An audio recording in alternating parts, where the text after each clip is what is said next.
High বন্ধুরা, তোমরা কেমন আছো? আশা করি ভালো আছো। আজ করছি আলু পটল দিয়ে টমেটো দিয়ে রসা, তার মধ্যে করছি মটর ডালের বড়ি দিয়ে।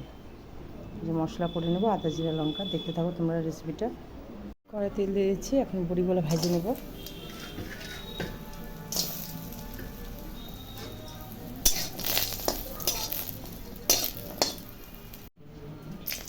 শুকনো লঙ্কা দিয়ে দিলাম, তেজপাতা দিয়ে দেবো,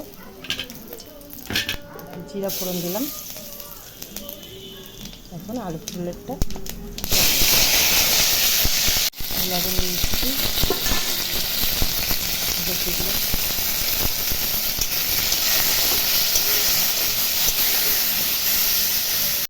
আলু পটলটা ভাজা ভাজা হয়ে গেছে, এখন মশলাটা দিয়ে দিলাম। মশলা দিয়ে এখন কষাবো। এদিকে বড়িটা ভাজা হয়ে গেছে, মশলার সঙ্গে কষে গেছে। এখন জল দিয়ে দেবো।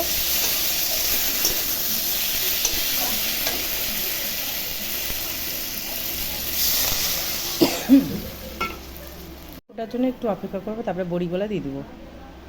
জল ফুটে গেছে, এখন বড়ি ভাজাগুলো দিয়ে দিচ্ছি।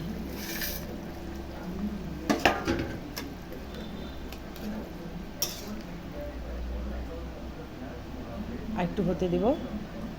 বড়ি দিয়ে আলু পটলের রসা তৈরি হয়ে গেছে বন্ধুরা, আজকের মেনু।